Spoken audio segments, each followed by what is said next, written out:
Hello everyone and welcome back to Dragalia Foundry, a fan channel where everything Dragalia Lost can be found.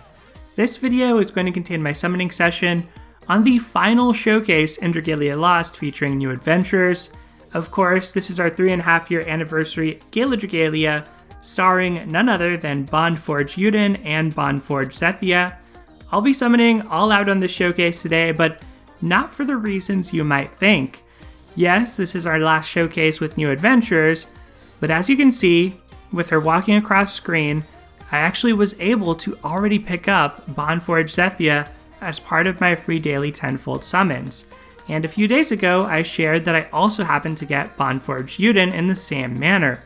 So technically, I've already cleared this banner, at least of the adventures with an appearance rate up, but with this being our final showcase that has new adventures in the game, and it also being a Gala Dragalia where you can spark or use worm sigils to get lots of past Gala adventures and dragons, including one I'm missing, well, I still wanted this to feel like an event for me. I still wanted a sense of spectacle and decided I'm going to go ahead and go all out on this showcase, and it's actually to spark for Emil, none other than Emil, the one royal sibling I'm missing, the one Gala adventure I'm missing.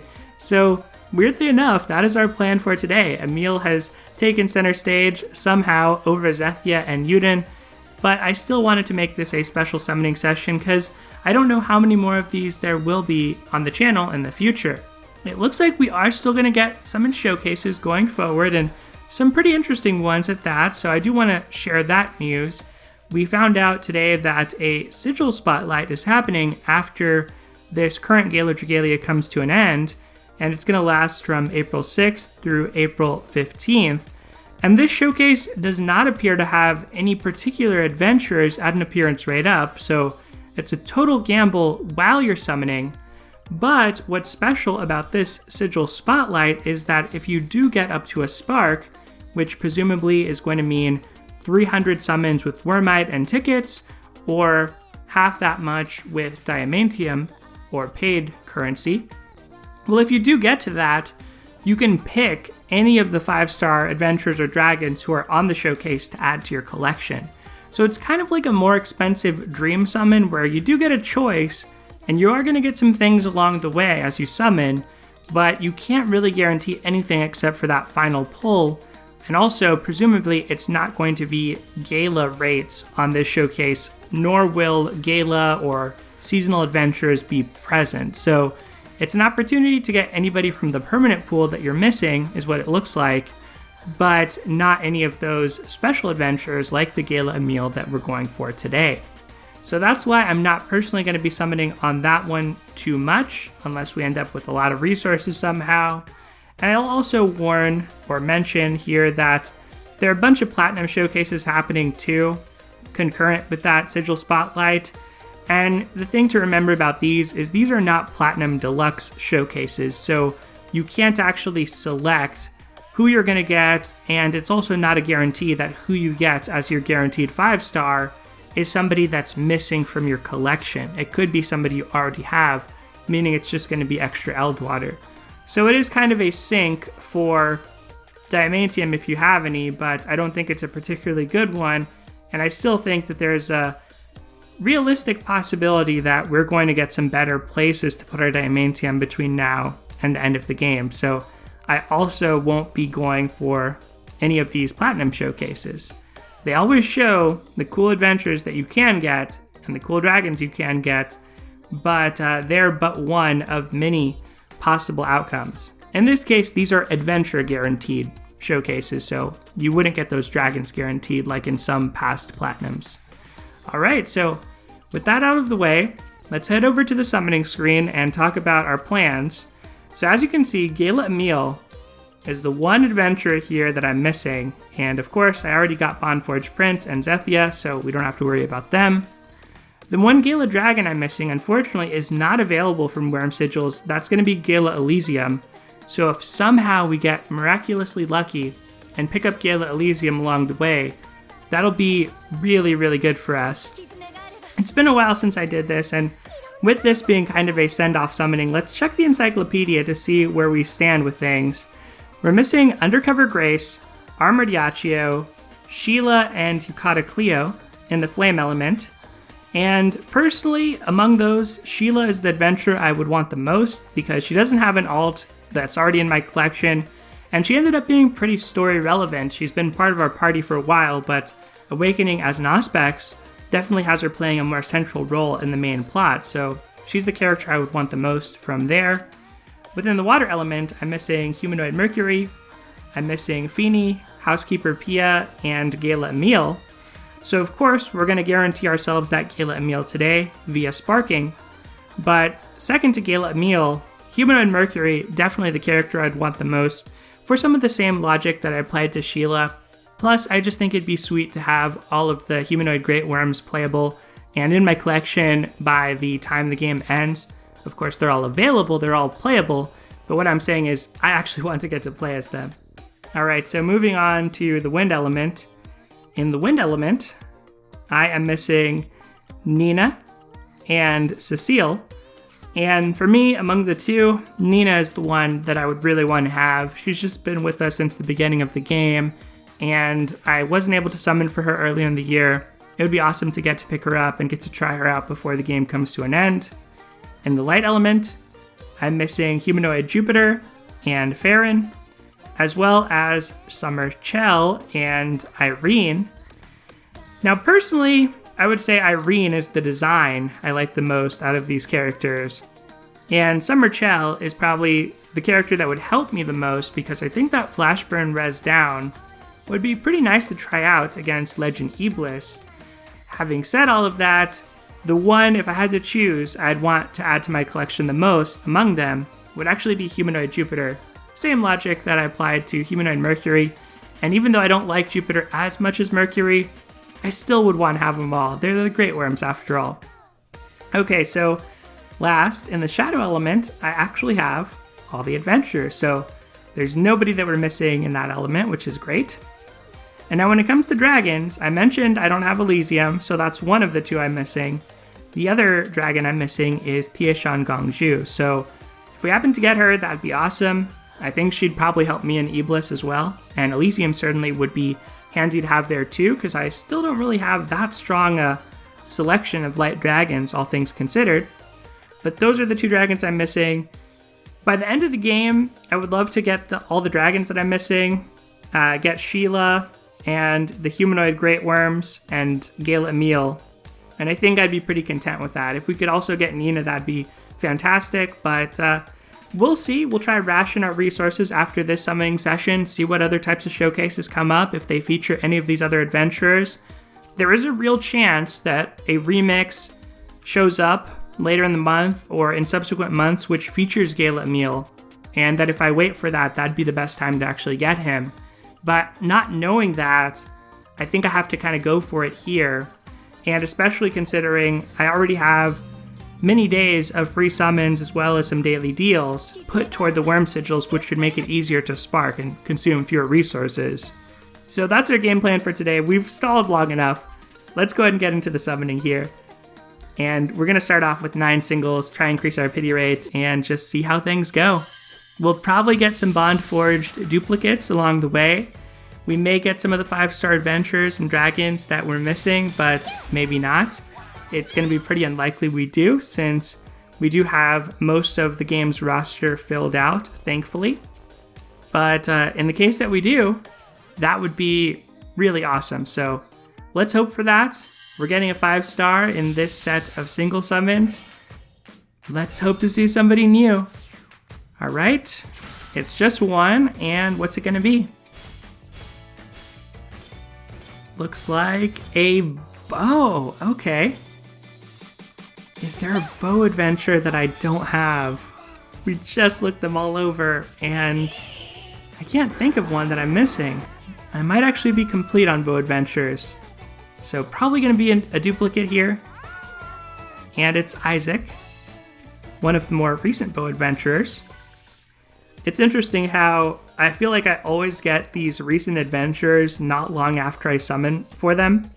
So I summoned on that showcase featuring Humanoid Zodiark because I wanted to add him and potentially Elysium. And I did get Zodiark, but didn't have enough to spark for Elysium, which is a shame. But right after that, or not long after that, I guess I should say, on the Scratchathon summon, I actually got Humanoid Zodiark, so he ended up being a duplicate, but it makes me wish I would have skipped that banner altogether. And here we get a Zethia dupe. It definitely makes me wish that. It sort of happened a lot in the past where, you know, I'll do my guaranteed dream summon and then not long after, immediately pull that character or dragon that I went for. So I don't know if we'll get any more dream summons, but it would be nice if they rerun maybe some of the more popular raid events. Oh my goodness. Four, what? We did 9 summons, right? We just got 4 5-stars? Alright, I lost my train of thought there. I was gonna say they could redo some of the raid events that let you choose a character on the seasonal dream summon vouchers that were free to play friendly. And some of those are pretty popular events, mini crossover type events, so that could be an opportunity for them to reintroduce those to the game between now and end of service. And now let's get to the circle. So we have a Cupid. Okay, we have an Albert. And what else are we gonna get? Alright. Gala Prince, or not Gala Prince, Bondforge Prince. And Ariel. So really good for 9 summons, just not what we're looking for. But then again, what we're looking for isn't at an appearance rate up, so it's to be expected that we're not really going to get a whole lot as we summon here, other than just Eldwater and lots of Bondforged adventurers, probably. Alright, so since it's a full 10, I think that the last one can transform. But I think those first 2 are 4 stars, so unless it changes from 3 to 5, it's not going to be anything. And indeed it wasn't. So now we're kind of low here on our single vouchers. But we'll go ahead and do a max pull. I'm fine with that because we're ultimately going to want to do a certain number of summons, not just for the purpose of increasing our pity rate, but also because we're going to spark. And we're getting 3 5-stars. Wow, that's pretty good. So that dragon, there's a small chance, but it could be Elysium. And another dragon and a bow. Alright. Another recent addition to the roster in Michael. And who's our bow gonna be? No way! I forgot about Housekeeper Pia! Oh, this is awesome. Okay, this bodes well, because we're going for a meal. We got Pia along the way. Of course, you can see him in the background there. She is super adorable. I already have a Pia, so, you know, I wasn't going to be heartbroken if I never got to try out Housekeeper Pia before now and the end of the game. But considering our odds here are very low of getting anything of value before our spark, this is really a delight, and this is a treat. I loved her event. I do have Edward built up, and I have Zodiark like I talked about earlier. So I could totally build the at your service team, especially once I get a meal after this session ends. So very cool. Aw, yeah, she is super adorable. All right, that's great. So we got Pia. And I guess we'll probably be somewhere in the middle. Yeah, 9 more summons before increased 5-star rates. That's definitely awkward, but that's okay. It's basically just 1 extra single summon that we used, so it's not too bad. So now we're going to get into our 10-fold summons and see what we get along the way.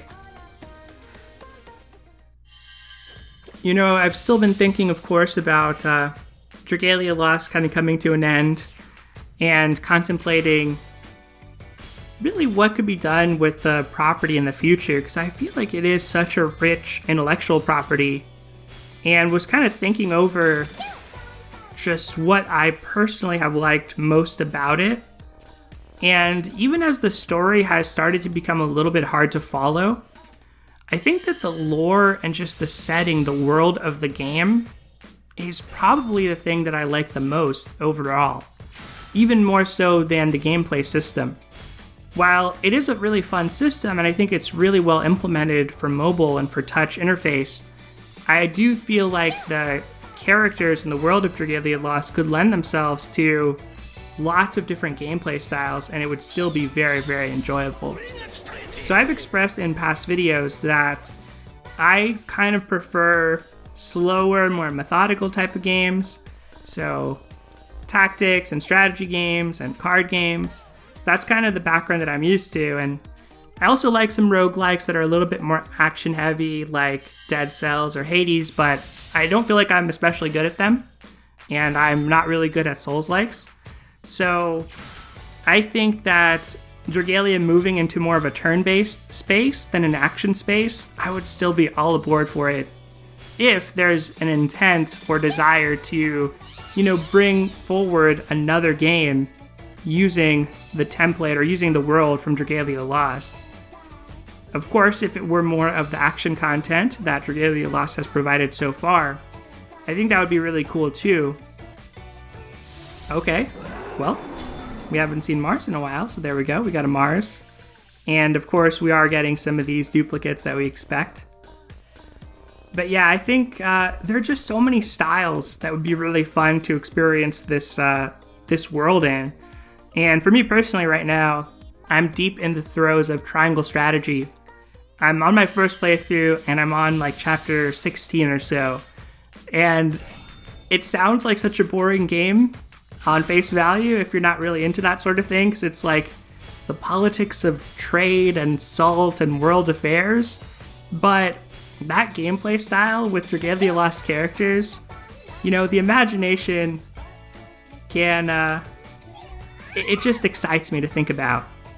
To sort of let my imagination wander and think about, what Dragalia Lost could be like in other implementations. And really none of that, there's no indication that any of it's going to happen, that it's realistic in any way, shape, or form. But I like to think that maybe one day we'll get some more Dragalia Lost content. And several of you have pointed out in the comments that there are definitely some AAA titles that Dragalia Lost could look to emulate.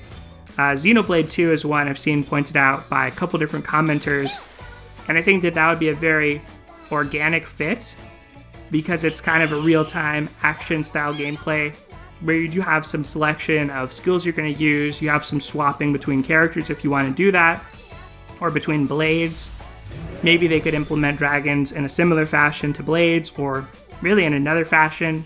They could even take over the gacha element and incorporate that if they really wanted to. But I think that Dragalia Lost, at some level, one of the things to be prepared for is if it ever comes back in a non-gacha format, I don't know how many of the characters would actually make it over, which is kind of a shame, because one of Dragalia Lost's strengths is definitely the cast and just how well developed some of the side characters are.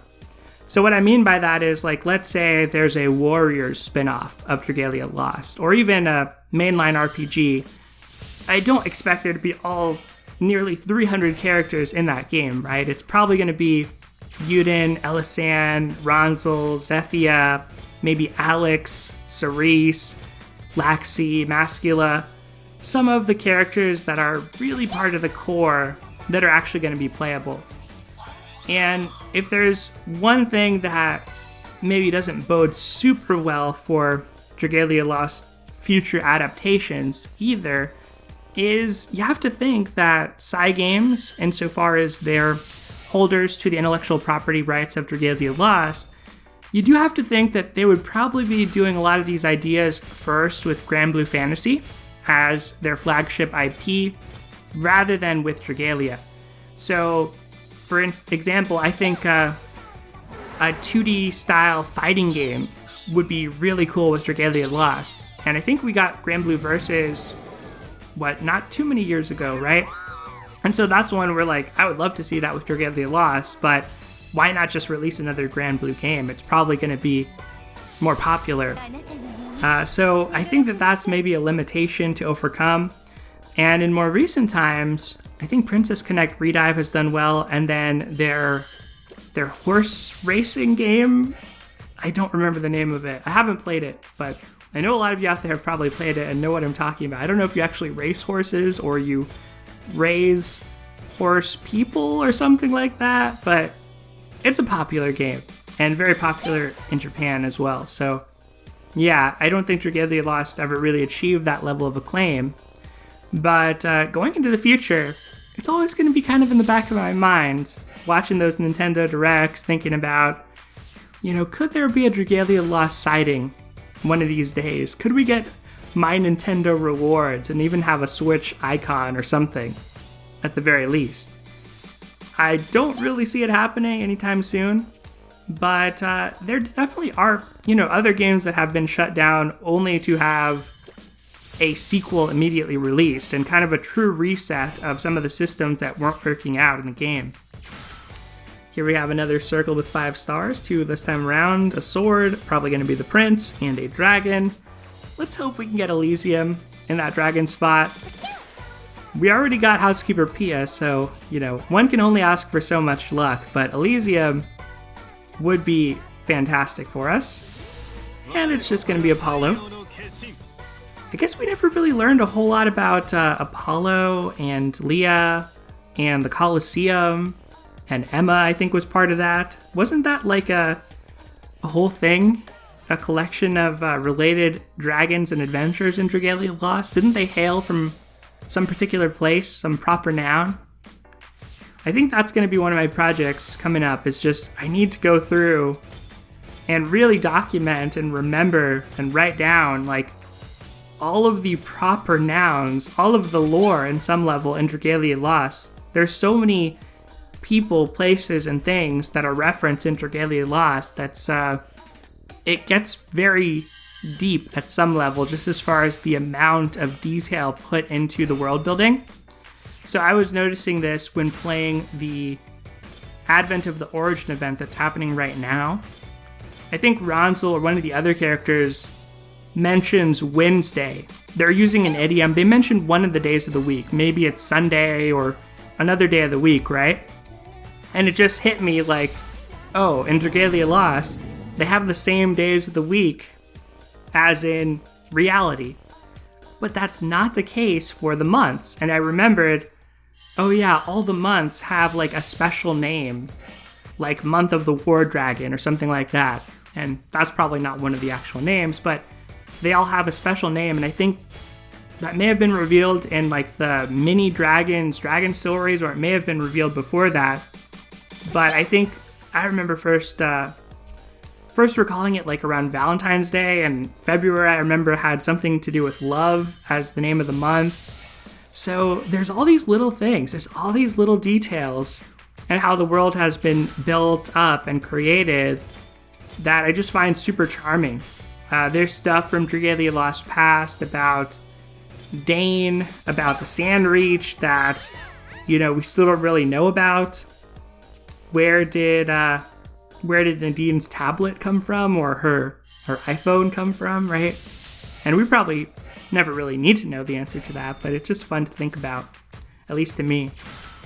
Okay, another 5-star. Anything? All right, it's another bow. I'm gonna skip. Let's see. I'm sure. Oh, it was Cerise. Well, it would have been fun to see that one last time, but I was pretty confident that it was going to be a duplicate that time around, since we did get our Pia not too long ago, and I think that was indeed our last bow adventure. So a couple more tenfold circles here, and then we will call it a session. We'll get our meal. Let's skip this one. No new 5 stars that time around. We only need to do 6 more summons, so I guess it's... What's our appearance rate? I guess we probably should do 6 individual single summons, but let's get wild here. It's a last summoning with new adventures on this showcase. Let's just see. Can we get a 5-star? And it's gonna be kind of sad if we don't, but it's looking like we won't. That's too bad. All right, and our last summon is a 4-star what? 4-star dragon. Okay. Skipping ahead. We have 300 worm sigils. Let's trade and get Gala Emile. We got Gala Emile, Housekeeper Pia, and the Bond Forged siblings on this showcase. All in all, a pretty productive, pretty good summoning session. Our Wormite is of course low, but at this point, just gonna stockpile, save it up until some of those adventures I showed off that I'm missing have an appearance rate up. Let's take a look at one more thing. I know this is available in here somewhere. Let's see if we can check it out. But the summon history, so you can see, oh, I guess now it's gonna be inundated with today's summons. But I was gonna show when I got on my free daily tenfolds, the Prince and Zethia. But I think we can actually check it out in Nott's notes as well. So let's take a look here, just so we can see that sweet, sweet summoning animation for them. Let's start with Bond Forged Prince. So memories, summon animation. They've added so much to the game. Man, you know what would be funny if you could do the summoning animation for Worm Prince still. I still think about that was where we started off, and here's where we are now. So Bondforged Yuden, one more thing, let's take a look at Bondforged Zethia as well. And then we'll call it a day. Bondforged Zethia, where are you? There you are.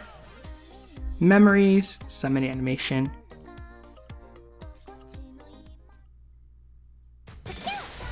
Ah yeah. Feels good, that bang music in the background. It's gonna be hard to part ways with that, but that time will come. Hopefully I have another few good summoning sessions between now and the end of July. Maybe after that, who knows. But that is going to do it for today though, everyone. Hope you were successful on this summoning session. Let me know how it went for you in the comments below. Otherwise though, thank you as always for watching. Take care, and I'll see you next time.